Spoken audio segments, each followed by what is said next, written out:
विचार नहीं होता था। दूसरा, फिर हम जैसे विद्यालय में जाते थे, हमें बच्चों की कई सारी कमियां नजर आती थी।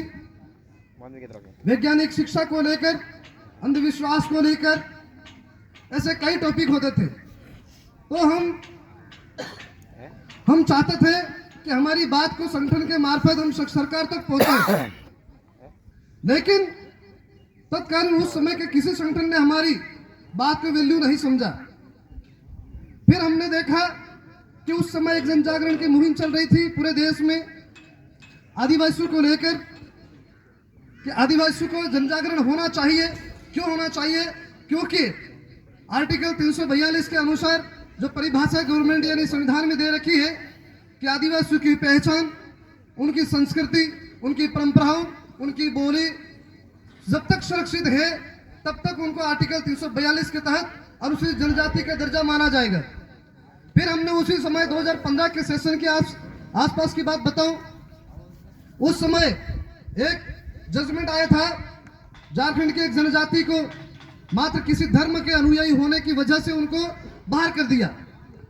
तब हमारे दिमाग में ये विचार आया कि कहीं ना कहीं ये गलती तो हमारे समाज राजस्थान के आदिवासी भाई भी कर रहे हैं, कहीं ऐसा तो नहीं कि हम भी इस जाल में फंस जाए। तब हमने प्रदेश स्तर की बैठक बुला के और हमने जन जागरण के लिए ये मुहिम छेड़ा और हर जिले में हमारी संस्कृति को लेकर, हमारी बोली को लेकर, कल भी हमारे दादा बहुत दादा प्रमाण ने बोली को लेकर आपको यहाँ बात बताई थी कि बोली का संरक्षण क्यों जरूरी है। किसी भी समाज का अस्तित्व तब हो सकता है जब उसकी बोली सुरक्षित हो, जब उसकी परंपराएं सुरक्षित हो, तब उस समाज की वैल्यू माना जाता है। अन्यथा कई सारे समाज की जो बोली है उनके खत्म होने के कगार पर है और आर्टिकल 342 का जो दर्जा उनको मिला हुआ है वो भी उनसे छीन लिया जाएगा। तो साथियों, जब ये कमी हमको लगी और हमको पता चला कि हमारे लिए ऐसा कोई संगठन नहीं है और देश भर के बुद्धिजीवियों को किस तरह से वैचारिक मंच पर हम लोग उनको एक कर पाए, तब हमने एक बड़े स्तर पर एक बैठक करी मानगढ़ में और तब हमने विचार विमर्श किया। एक बड़ा सेमिनार आयोजित हुआ उसमें, और उस सेमिनार में हम सब की एक राय बने कि हम देश भर के उस ट्राइबल समुदाय में, यानी कि ट्राइबल समुदाय के जो कर्मचारी है उनमें वैचारिक परिवर्तन के लिए वैचारिक जन जागरण करेंगे। और उसी दिन से हम लोगों ने ट्राइबल समुदाय के न केवल राजस्थान बल्कि गुजरात, महाराष्ट्र, आपका दक्षिण के जितने भी स्टेट्स हैं, तमिलनाडु तक, केरला, आंध्र प्रदेश, तेलंगाना, छत्तीसगढ़, झारखंड और पूर्वांचल तक, आज वर्तमान में हम लोग पूर्वांचल तक पहुंचे हैं और ट्राइबल जन जागरण को लेकर हमारे वहां तक आइडियोलॉजी गई है। और अभी पिछले 2 साल पहले मैं मुंबई के राष्ट्रीय स्तर के सम्मेलन में गया था, जब कर्मचारियों का सम्मेलन हुआ था, तो वहां पर तमाम कर्मचारियों ने सिर्फ इतने से चिंता करते हैं क्योंकि विजन नहीं है हमारे पास। यह चिंता कर रहे थे कि ट्राइबल समुदाय की दयनीय हालत तो है, लेकिन इसका उपाय क्या है। सब ये चिंता करते हैं कि हमारे पॉलिटिकल लोग होते हैं वो यहाँ से जीत कर तो जाते हैं लेकिन हमारी बात कोई नहीं करता है। सबके पास चिंता है लेकिन विजन किसी के पास नहीं, उपाय किसी के पास नहीं था। तब हमने हमारा विजन बताया ट्राइबल एम्प्लॉयज फेडरेशन का। हमने देश भर में कर्मचारियों को एक करने यानी वैचारिक एकरूपता लाने के लिए वहां पर अपना भाषण दिया और उस दिन से मुंबई के उस कार्यक्रम से ही पूरे देश के जो आदिवासी जो उन्होंने जाना हमारी विचारधारा को, और उसके बाद में आज न केवल राजस्थान बल्कि देश के तमाम राज्यों में ट्राइबल कर्मचारी ये चाहते हैं कि ट्राइबल एम्प्लॉयज फेडरेशन का गठन पूरे देश स्तर पे हो। यह डिमांड अभी चल रही है, मैं आपके सामने कहना चाहती हूँ।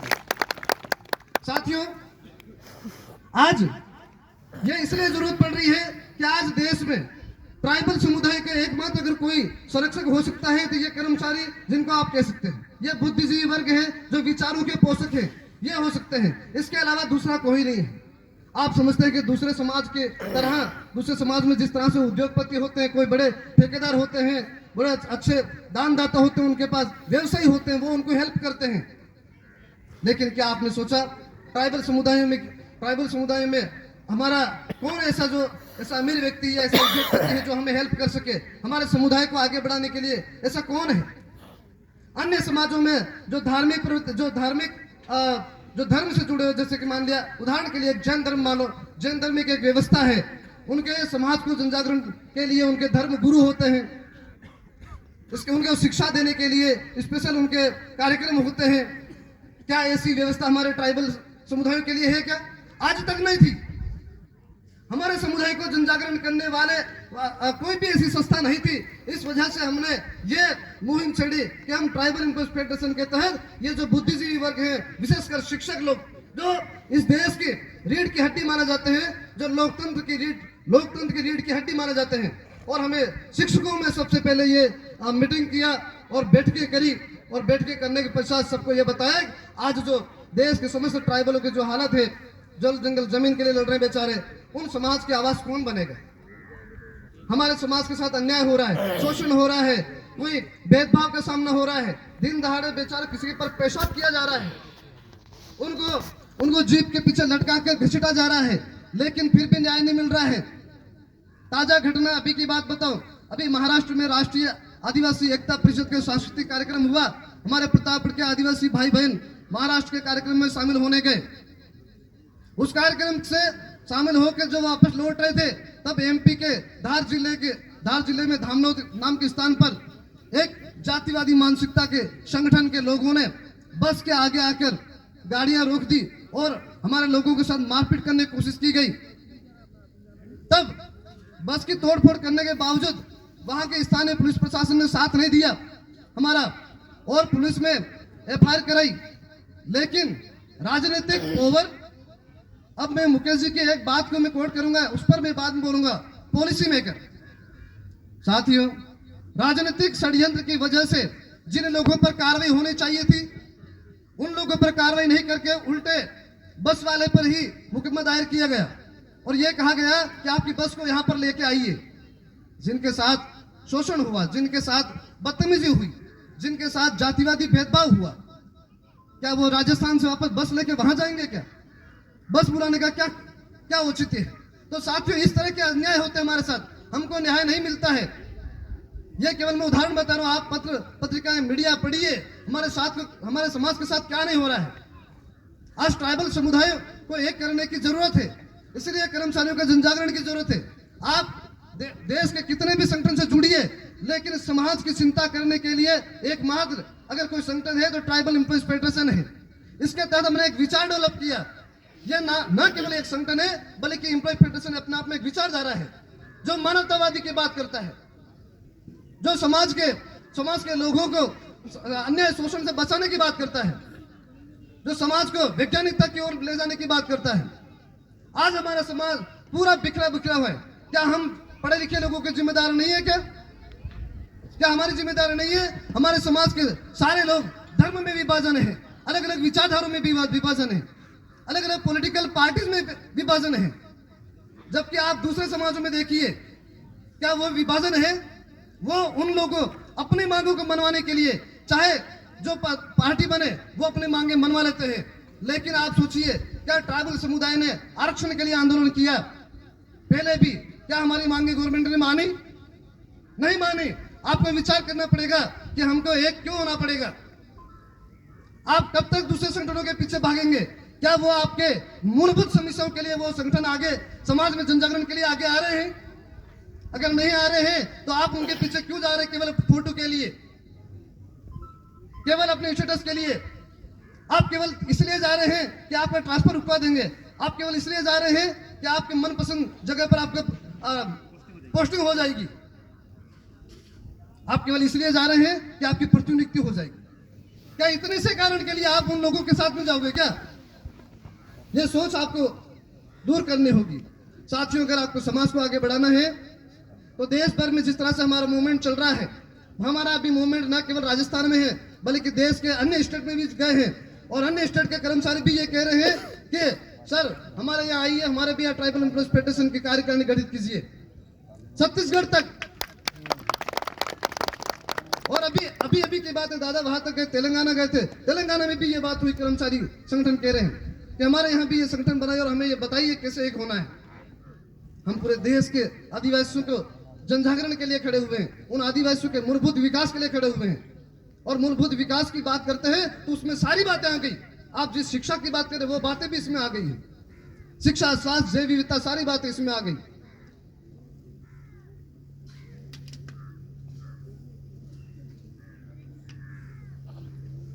साथियों, आप लोगों को मैं इसलिए बता रहा हूं कि कल में हमारे इतने सारे वक्ता थे, उस समय मांगों को बताने के चक्कर में कुछ आप लोगों को मोटिवेशन जैसा कुछ बता नहीं सका, लेकिन मेरे मन में एक बड़ी सी कोई दिक्कत हो रही है, या फिर मैं यह कह सकता हूं मेरे मन में एक पीड़ा है। उस पीड़ा को मैं कैसे जाहिर करूं आप लोगों के साथ। जब से हमने जन जागरण शुरू किया है तब से निजी रूप से सैलरी का 30% मेरा चला जाता है सामाजिक जन जागरण में। आज कभी कभी हालत यह होती है 50% तक चला जाता है। क्या मुझे भविष्य में नेता बनना है क्या? मैं आप सबके साथ, आप गवाह हैं इस बात के, न केवल आप बल्कि मैं इससे पहले भी कई मंचों से कह चुका हूं कि मैं अंतिम सांस तक पॉलिटिकल से दूर रहूंगा या पॉलिटिक्स से दूर रहूंगा, अंतिम सांस तक।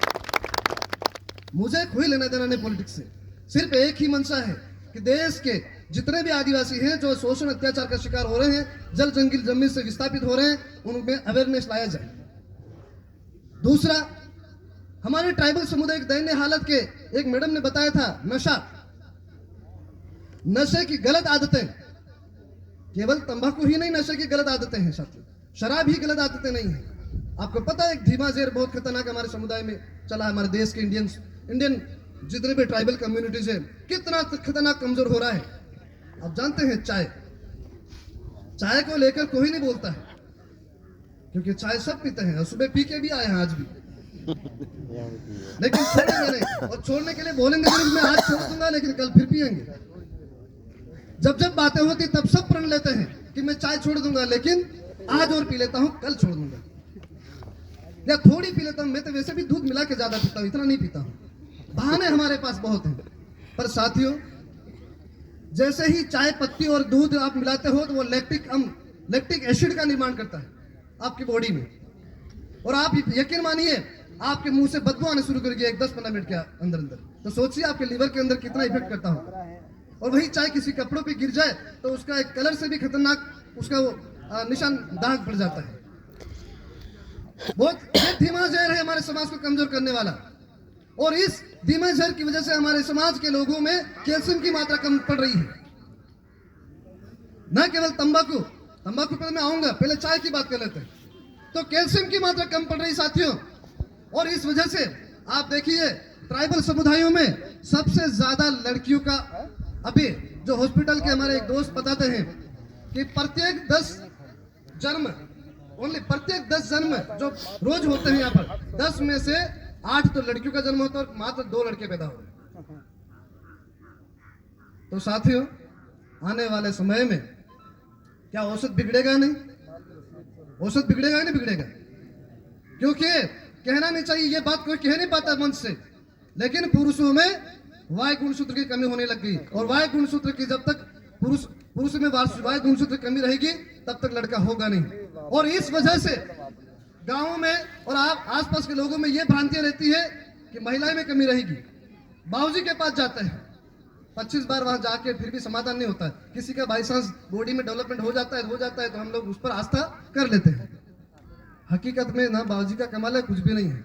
जब तक कि आपके अंदर, आप तो पढ़े लिखे हैं यार, अच्छी पढ़े कर रखी सबने, वाह गुणसूत्र के बिना कैसे संभव है? ये लॉजिक तो समझिए। आप क्यों महिलाओं को दोष देते हैं कि लड़का नहीं हो रहा, दूसरी औरत कीजिएगा? ये तो बहाने हैं यार आप लोगों के। आप लोग मतलब आप मत समझना, मतलब आम जन के लिए बोल रहा हूं मैं जो भी। तो साथियों, ये जो चाय है, चाय के धीमे जहर की वजह से हमारे समाज में घुटनों के दर्द, जोड़ों के दर्द, ये भी नए रोगी सामने आ रहे हैं। आने वाले समय में सबसे बड़ा अगर कोई हमारे समाज कमजोर करने वाला तत्व है वो है चाय और तंबाकू। तो इन सभी चीजों से हमें हमारे समाज को आजाद कराना है, नशे से दूर करना है। साथियों, एक बात और, हमारे संगठन में महिलाओं की भागीदारी करने के लिए आज कई साथियों की मांग की और सभी साथियों ने सुझाव भी दिया कि महिलाओं की भागीदारी भी होनी चाहिए इस संगठन में।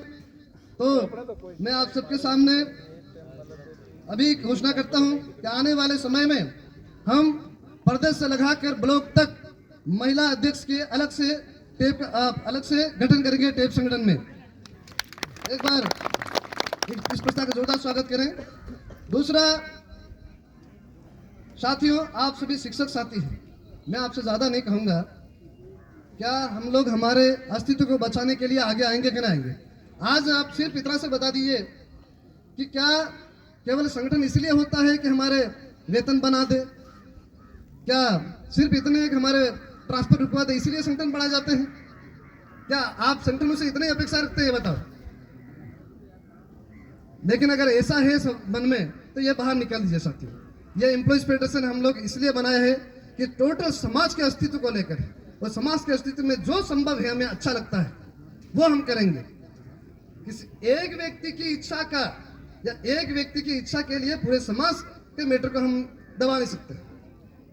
तो ये सुनिए और ये समझिए कि आप लोग थोड़ा सा इस पर विचार करें कि आर्टिकल 342 जो बात में कर रहा था, जो पहचान को लेकर संकट है और एक हमारे संवैधानिक अधिकारों को लेकर संकट है, इसका जनजागरण के लिए आप अपने गांवों में बताइएगा लोगों को, तब तो हम लोग इस समाज को बचा पाएंगे, अन्यथा नहीं बचा पाएंगे। और इसके अलावा आप हमारे समाज के जितने भी विद्यार्थी हैं उन विद्यार्थियों को अगर आप आगे बढ़ाने का संकल्प लेते हैं तो कम से कम उनको मोटिवेट करते वक्त थोड़ा बहुत उनको सहयोग भी करें, क्योंकि बेरोजगारी में कई विद्यार्थियों के पास पैसा नहीं होता है तो वो पैसे के अभाव में उनका ध्यान डाइवर्ट होता है। उनको सहयोग करने की भावना भी आप डेवलप करें। जहां भी जरूरत पड़े आप उनको पढ़ाई को लेकर के, शिक्षा को लेकर कोई बात ऐसी आए तो एम्प्लॉय फेडरेशन, भले तुम एम्प्लॉय फेडरेशन नाम मत लो, अगर किसी को ऐसा लगता हो, अरे खुद से ही पर कम से कम इतना कीजिएगा तो उन विद्यार्थियों को सहयोग कीजिएगा, तो आपका जीवन, आपका शिक्षाविद होने का जीवन है वो सफल है, अन्यथा बहुत ही मुश्किल है कि हमारा समाज आगे बढ़ पाएगा। साथियों,